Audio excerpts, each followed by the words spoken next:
On February the 1st, 1960, me, Harvey Shimwell, and Faye Mason decided to elope and get married.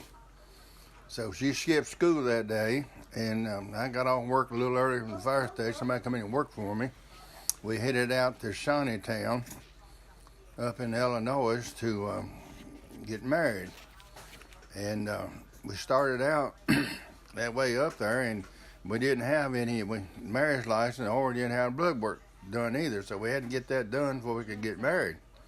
So we went up to Morganfield at the courthouse and got our blood work done and everything. And as we were walking up to the courthouse, and it's cold, wintertime, the sun is shining, there's an old garage there that had an old metal-like door to it.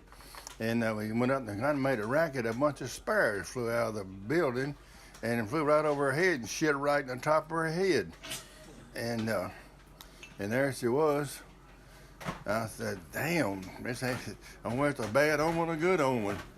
I got it knocked out of her hair, and we went on and got our marriage license and our blood work done, and didn't get the marriage license. We got our blood work done and went over to the Shawneetown over in Illinois, and he had to pay a toll to go across the bridge. Well, she paid the toll going over. Anyway, we went over there about a mile, wasn't very far from the bridge. It's a place you turn off the road into a little circle like that went around. There's a courthouse right in the middle of it, so we went in that courthouse and got our marriage license. Started out around the curves, and I didn't put church to the next, so we just stopped at a church to get married, and the preacher was there on his lunch hour. It's about dinner time, and he was there with his wife and had a couple of kids, but he had to have a witness to get married. And so we went in, and his wife and the kids, we got married, and they signed the marriage license and everything hunky-dory. So we had to get back home by the time the bus run, because she had skipped school and didn't tell her mom and daddy. So I had to get her back by 3 o'clock as the bus run, so that we wouldn't get caught. We were going to tell somebody after school after she graduated. But anyway, I left her there then, and I went on, told her I'd pick her up at 10:30 that night. It was on a Monday, by the way. And I picked her up at 10:30, I'd be going on a date like we usually did, and wouldn't fool nobody. And so anyway, I had her back home at 10:30, and I was kind of nervous, to be honest with you. First thing I did, it was a little liquor store there. I went by and got me a quart of beer, and I drove out toward the drive-in where my nephew worked and all, and I drank my quart of beer and relaxed and went to the fire station. Had to work the next morning at 7 o'clock. So I went in, and my twin brother was there, and he'd come in to work for me, so he left a little early. So everything was going good with the old fire station, and we just got a new aerial ladder truck. It was an 85-foot ladder, and I was the only one trained for it to drive it. And so that's why I had to get somebody to work for me. So I went in that morning, and everything was going good. And somebody said, "I thought I saw you going out of town yesterday." I said, "No, it wasn't me. It must have been somebody else." He said, "I thought I saw you. There's a woman in the car with you." I denied it. Well, that went on pretty good till about 3 o'clock, 3:15.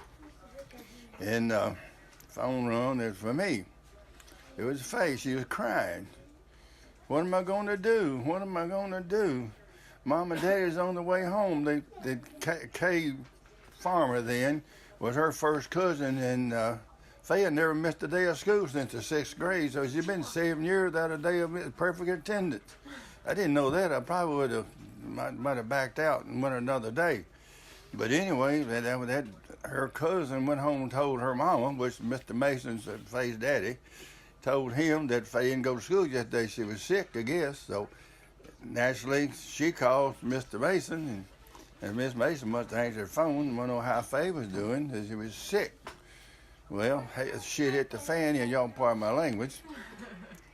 And they told Faye didn't know what to do. She was crying. So what am I going to do? They're coming home. What am I going to tell them? can't you get off and come? I said, oh, I can't leave. I'm the only one driving the truck. You know, we can show it. I couldn't leave. I could have if I'd really done a lot of calling, but I didn't really nobody to call. Everybody that worked on the days off anyway, but I couldn't get away. So I kind of couldn't get out there. Of course, Mother was bawling and squalling. I was bawling and squalling. And Daddy came home. Of course, he had a good cry, too. And my oldest brother, he worked at the police department, and so when he got off from work, he came home, and he came in, and he could tell we'd been crying, and he said, what's wrong? And he was always, you know, he didn't have a trash mouth or nothing. He was always real nice, nicer than me. And, but he said, what's wrong? And I said, I got married yesterday. He said, I'll be damned, Dave. Just the most disgusted sounding. He did. To even hear him say that was unusual. But then the tone of voice that he used was, but you know, I was 17 years old. I went to school. He probably knew Harvey better than I did. My younger brother, Ronnie, he was 12. And he came in. Oh, well, I mean, and we were all sitting there, plus Frank Taylor. And he said, well, what's the matter with everybody?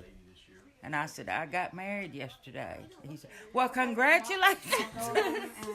So that sort of broke the ice. Everybody laughed when he said that, and so that sort of broke the ice, and we were all okay after that. But it had been a real, but poor Harvey never showed up. Never was able to get there. This was on Tuesday that I told him, and he didn't see my daddy until Friday. And my twin brother, we had bought a brand new car back in October. Before that, we bought it together from '59 Plymouth. And anyway, I'd have it one day, he'd have it the next. And so anyway, it come that during later that week that he had the car. We get a cat a day extra day off, maybe 2 times a month is my day off. Well, I lived out on East 7th Street too, and they had to drive in that way to go to work. Well, I was walking into town. He had the car. I was walking into town. I got about halfway there. Well, Miss Mason and her next door neighbor, Miss Pope, they saw me and stopped, picked me up. I didn't want to get in the car. I hadn't even seen them, you know, just shortly. And Miss Mason still crying, and Miss Pope was crying. Both of them were crying. And I got in the back seat and got a ride into the fire station, you know. I said, damn, I felt like an old dog called sucking eggs, you know. Hell, you done. So anyway, it went on. So I never got to see them, really, until that Saturday. And I went up and had supper with them and all, and everything kind of worked out good, you know. In April, a little maybe close to May, and Miss Faye had skipped school one day, and we dug worms, and we went out fishing. You know, she's married then, so we went fishing and we digging worms, and we caught some, and when she was in school up during the daytime, one day I was out there digging worms. They had a rabbit cage out there underneath full of worms, so I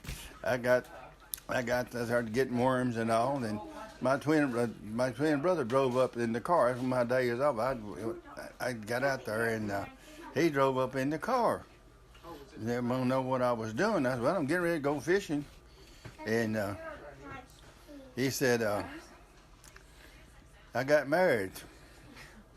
I said, what? We had a restaurant right next door to it. It's a girl that she worked there, and she was older than James was, and he said, we got married. He didn't tell nobody. It went off. So guess what he did? He went up the same way I did. He didn't even know where I went either. I didn't even tell him anything. He didn't know where. He went up to Shawneetown to get married. And I went up there, and I had a sport coat in my locker at old fire station. The only one I had was shared it. He had got my sport coat, and had my sport coat on, and went up to the courthouse, done this thing, got his license and all. Well, it goes around the circle and stop at the same church. Leave it on. And then he goes in and tells the preacher he wants to get married. But he saw it with same blue car, both worked at the fire station, same coat, a different woman. Looked identical. Different woman. He said, what are you trying to pull? He said, what? He said, what are you trying to pull? He said, no, nothing. I just want to get married. You was here about 2 months ago with another woman you got married. And he was ill because he thought he was pulling something, you know. And so he finally explained to him that he was a twin, and we both worked at the fire station and both owned the same car, and he finally married him and all. And that preacher, I think he didn't know what the hell to do. And anyway, he come back and all, and he told us, but anyway, that's it's strange, you know, how twins are. They go the same way, do the same thing. And anyway, his marriage lasts about 3 months. But anyway, it's a strange story. But No, it's a good one. But I felt like, you know, if I know Faye hadn't missed a damn day of school for 7, 8 years, I'd have thought about it too, or skipping school, you know, or she should have told Kay not to tell nobody. I'd have probably thought twice too if I'd known a few things that I didn't know. Well, everybody does that. Nobody's perfect.